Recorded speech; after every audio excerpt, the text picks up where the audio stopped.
everyone, it's Ardith, and today I'm excited to be part of something really special. Justine has put together a video hop, a blog hop, and an Instagram hop called Papercrafters Unite Against Racism.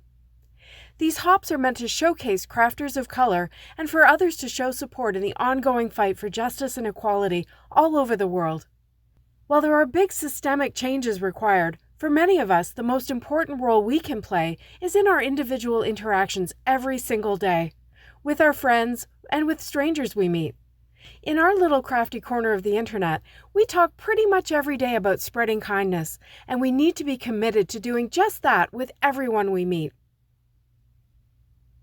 I started by centering my Crafters Workshop dot stencil on my panel of white cardstock using the grid on my work surface.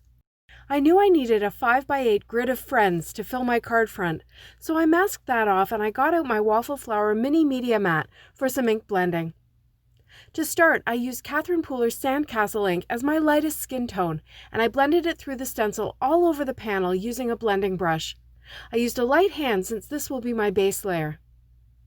Next, I moved on to my darker skin tones, and to do this, I cut out a square mask from a Post-it note by just eyeing the size of the circle and cutting it with my scissors. This will allow me to blend ink onto one circle at a time. For my mid-tone, I used Over Coffee, and this time I used an iCrafter dauber. These daubers are brush bristles, not foam, and I find that I prefer using a brush on a stencil. The bristles seem to get right into all the nooks and crannies, and they don't get damaged like foam can if it gets caught on the stencil edges. When I finished with the Over Coffee, I moved on to my darkest ink, icing on the cake, and I blended through the holes randomly again, making sure to get a good mix of all the people on my card front. I thought it was kind of neat that due to different pressure, even within the same ink colors, there were variations of the colors of all my friends, just like in my real life. Next, I chose Copic markers just a shade darker than each skin tone, and I put a curve on the left side of each dot. This step wasn't really necessary, but I liked the bit of dimension that it brought to the card. And to really bring my friends to life, I got out my new Penguin Agenda stamp set from Penguin Palace Stamps. This set has a bunch of little emoji-style faces, and I chose the 4 happy ones and I stamped them randomly onto my card panel. If you look closely, you'll see that by changing the location of the face, it changes the direction that the dot is looking in. This allowed me to have all my friends interacting with the friends around them, smiling and winking and blowing kisses to each other. Finally, I chose 3 shades of pink Copic markers and I added some rosy cheeks. Obviously, these people aren't realistic, just more whimsical and very cute in their look. When I was finished with the friends, I stamped tiny red hearts in between, but unfortunately I didn't realize my camera was off. Moving on, I swiped some rouge ink onto white cardstock to create my sentiment strip, and I set it aside to dry while I got myself organized for the next step. I trimmed the strip to 1 inch wide, and I got out my iCrafter Carly alphabet. This one has nice little letters that are super easy to work with, especially if you put double-sided tape on the back of the cardstock before you cut them out. To make it easier, I lined up the friends' letters on my grid and then put some purple tape over top. This just makes it more like I'm using 1 die rather than 6. I put some Be Creative tape on the back of the white cardstock and I ran them through my Gemini Junior. Next, I chose a sentiment from the Birch Press Design You Are Awesome set. It says, "You make the world a better place." The sentiment is stacked and I wanted it to be on one line, so I performed some stamp surgery. When you're cutting stamps apart, you want to be sure you're using very sharp, small scissors.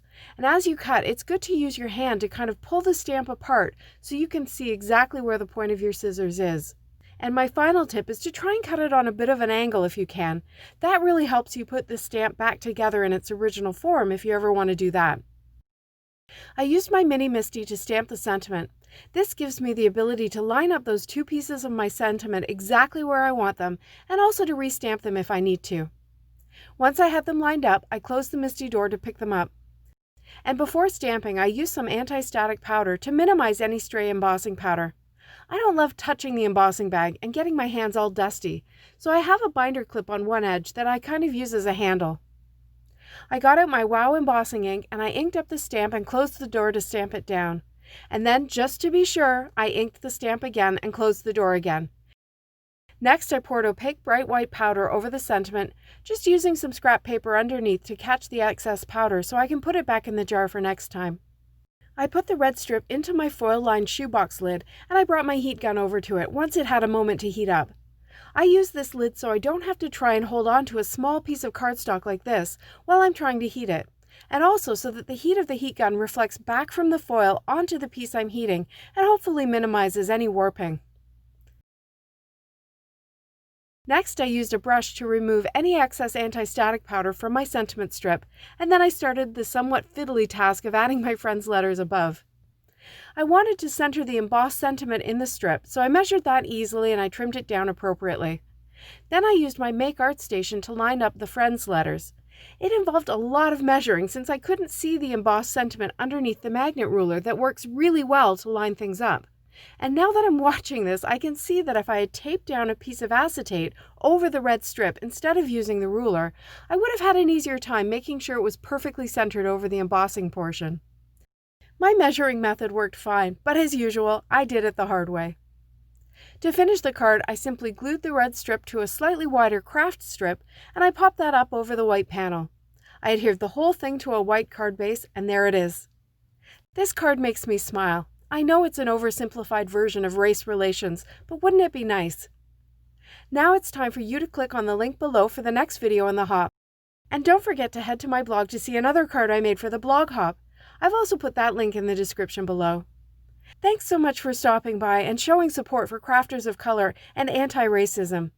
We can all make the world a better place. See you next time.